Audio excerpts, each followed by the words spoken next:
Hey everybody, how's it going? Vince here. Well, I'm sitting here at what I call Base Camp 1. It's actually where a friend of mine works. He works at a kennel, so it's a kennel. Uh, I'm sitting out here. I'm in the back area of this kennel. It's like an open area. As you can see, it's all just wooded in right here.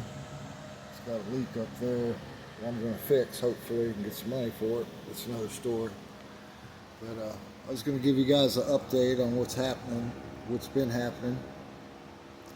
It's interesting, that last video I made, I was sitting at Walmart waiting for the service department to open so I could put some money on my cash card to get the motel room on Sunday, because the lady that was working the front desk was trying to charge me for the weekend. It's like $10 more, $12 more, whatever it is.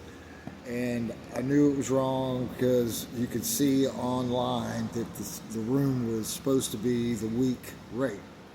So I figured I'd put the money on my cash card and just book it online.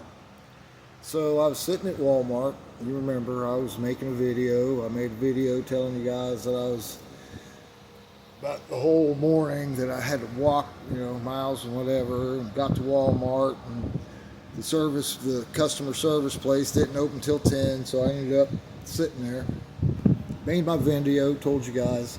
Well, right after I made that video,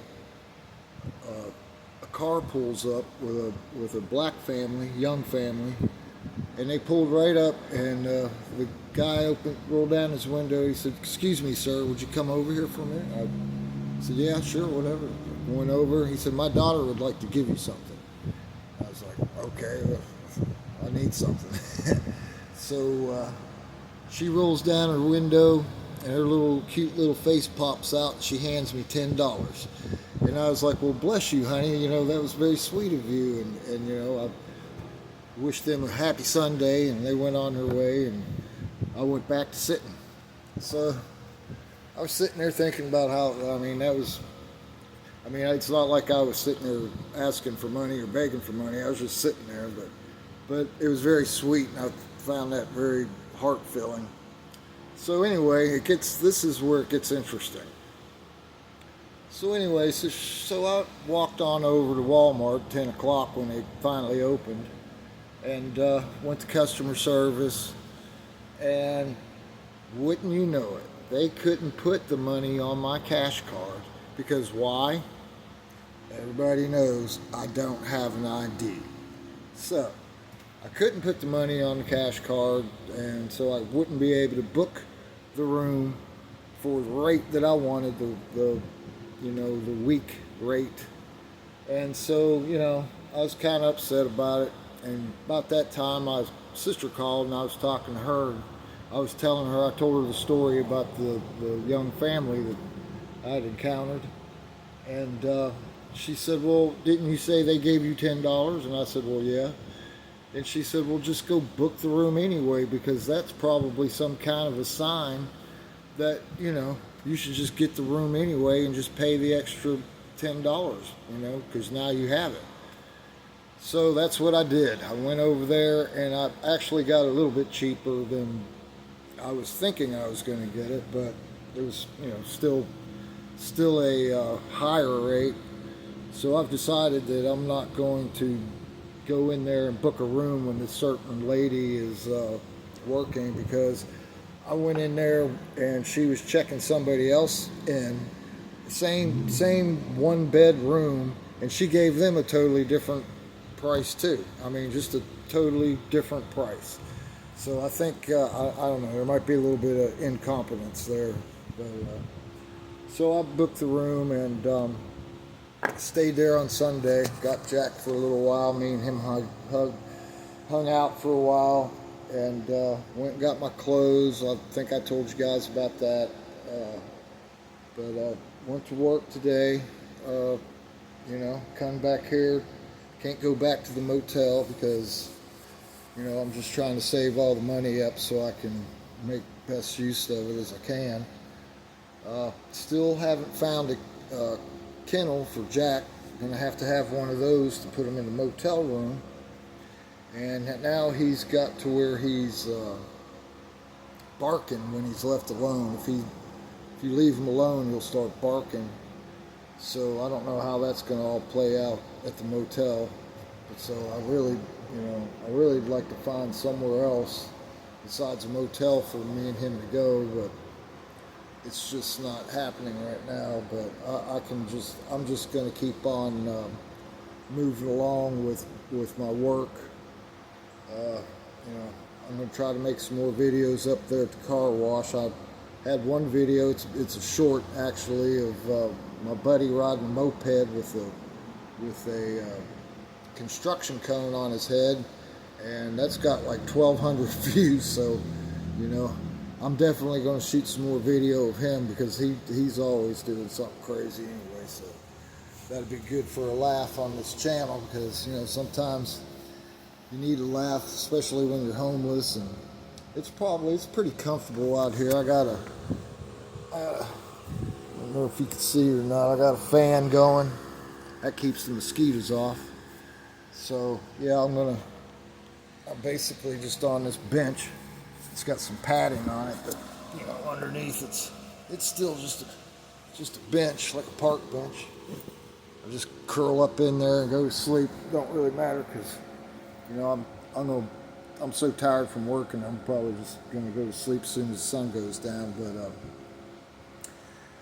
interesting enough, the bus don't come by this area, but in the morning. So the way I have to get to work is I'm gonna have to walk about a half mile or so down to where my motel is, or the motel that I stay at, where that's at. And catch the bus there. So it probably adds an hour to my morning travels, but at least I get there. I can go to that motel even if I'm not staying there, and go in there and grab me some coffee because they know me well enough to give me some coffee. So I'll go in there and get some coffee and hit the bus and go back to washing cars tomorrow. Other than that, not a whole lot. I just wanted to tell you that it was kind of interesting story about that family. And I thought, it's just being homeless. You got to take every opportunity, and you have to look at things in a way that I'll tell you this. I once went to a revival in Tampa, Florida. I was homeless back then, me and my girlfriend, and they used to have revivals that would come into town, and they'd feed us hot dogs and hamburgers and preach and all that good stuff. So me and my girlfriend at the time, we used to like to go hang out, listen to the preacher. Well, this one night we were listening to the preacher, and he told me a story that I'm going to tell you now. And it was probably, I don't really ever remember really even listening to a preacher. I'm just not that religious or anything, but this story kind of hit me in a way, especially when I was homeless back then, that really touched me. And he said that, he woke up one morning and he really wanted a Egg McMuffin. He was dreaming about it when he was asleep. He woke up just mouth watering, wanting that Egg McMuffin.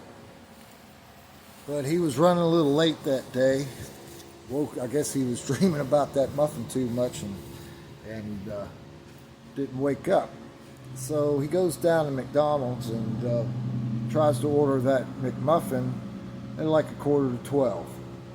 And everybody knows, they stopped serving at 11:30. So the employee said, I'm sorry, sir, but we're not serving breakfast anymore. Would you like some lunch? And he said that he was very disappointed. I guess he conveyed that to the employee, not in a bad way or anything, but just like, oh shucks, I really wanted that Egg McMuffin kind of thing. And So she turns around and she's looking and she sees that there's Egg McMuffins sitting there left over from breakfast. You know, they're just sitting there. They don't do nothing. They probably just throw them away or whatever. So she reached over and she grabbed two of them and said, "Here you go, sir. That's on the house." And now, I guess the moral of the story or the meaning of the story is he said that he was so delighted, and you can imagine, you know, if you really want something, and it might not be a big thing, it's just a craving, a simple craving we all have, you know. In the morning we wake up, we want coffee, we want this, that, or the other thing, and it's disappointing if you don't get it. You know, for me, if I was sitting here and I had to wake up tomorrow morning and I didn't have a cigarette, I'd probably be pretty anxious, or coffee, or anything. But so anyway, he said, I was so delighted, and I started thinking about the fact that, you know, you have to look at these small things. It ain't the big things. You know, people think, well, I wished I'd win $1 million. I wished I'd, you know, be able to afford a vacation or get a new home or car or whatever, things like that. But these are big things, right? And usually they don't happen that often for us, you know. Just like me right now, you know, I'd love to have a house and you know, just a normal life, car, anything. But, you know, the little things are what keep you going. Those little small things are what encourage you to keep going on and finding light and finding hope that better days are coming and people are, you know. And I tell you this because I remembered that in my head when that little girl rolled down her window and gave me that $10. That's what it reminded me of, because, you know, I wasn't expecting it, and it was just a very generous offering from a little girl, and it made my day. And she probably, you know, she'll never know how that changed the course of my whole day.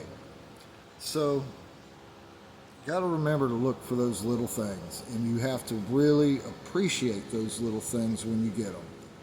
And you know, I wanted to tell you guys that story. I always liked that story about going to the Rivalry. Or it was just you know, back then when I was homeless, like I said before, it was more of an adventure, because I was with my girlfriend and didn't have a dog to take care of. But you know, when we were just kind of on this adventure being homeless in Tampa, and it was quite an adventure, and I think she'd agree with that to this day. She still looks back on those days fondly. Actually, I spoke to her just not too long ago, and she said, you know, those were some of the best days of my life, you know, and mine too. It was a different time though, you know, and I'm a lot older, and being homeless just ain't no fun no more, you know. With a girlfriend, without a girlfriend, but definitely not with a dog, I can tell you that. So I keep chucking along here, and you know, I want to work another job. I've put a lot of applications in. I could sit here and rattle off all kind of, you know, everything from Longhorn to Red Lobster to, you know, the Hilton, the Embassy Suite. I just anywhere I can drop my resume, I've been dropping it. So, you know, this kennel here that I'm staying at, I've actually worked for this person before. And so there's a lot of work that needs to be done here. So I'm probably going to end up getting a little bit of work here. I mean, as you can see, I don't know if you can really see that, but that whole skylight, part of that skylight is got a hole in it. A tree fell on it. And that's a pretty easy fix for me. You know, the guy that works here, he don't want to mess with it, and he doesn't get on ladders at all. So, but I've actually worked here and been all on this roof. You know, I've done all kind of work here. So I'll probably end up getting a little work out of that too. So that'll help a lot. You know, I'm trying. I don't know when I'm going to get back with Jack. I'm hoping as soon as possible. I'll miss him like crazy every day. he's really bugging the crap out of my sister too, so I need to get him situated. I don't know how he's going to be in the hotel. I hope he's not going to be just barking all the time, but he seems to be. I think once he gets settled somewhere and he knows he's with me and he knows that I'll be back, I think that's his whole thing right now, is he's not with me, and he's kind of just left to his own little self. He's got a good little space and a good place to be right now, but he's probably just lonely for me. That's why he's doing this barking stuff. But hopefully I'm going to get him a crate and try him at the hotel, put him in the crate in the day while I go to work. That's all I can do right now. I really hate it, but right now it's my only option because I have to get him back from my sister's. So yeah, that's I'm gonna hunker down here on my bench and get some sleep, and I have to be at work at 8, so that means I'm gonna have to leave at 6 to do all the walking and bussing that I have to do to get there. But that's all right. I ain't got nothing better to do. And like I said, the little things. When I have to get up tomorrow and walk all the way to that freaking motel just to catch a bus, at the end of that road, there's 2 cups of coffee, and I know it'll be there. So that's what I look forward to, And you take those steps like that, and it helps with your mood, and it keeps your spirit going. Well, anyway, guys, I'm going to, like I said, I'm going to try to make some more videos of old Mikey Mike down there. Big Money Mike, that's what they call him down there. I'm going to try to make some more videos, Big Money Mike down there, and some other people and stuff. It's so loud down there when we're working, and we've been pretty busy here the last couple of days, that it'd just be impossible to make a video while we're actually working because it's just so loud. But I'm going to make some other videos, try to get some other characters to get on camera. But yeah, I'm just going to hunker down. I'll probably get back with you guys tomorrow, next day. Peace, love.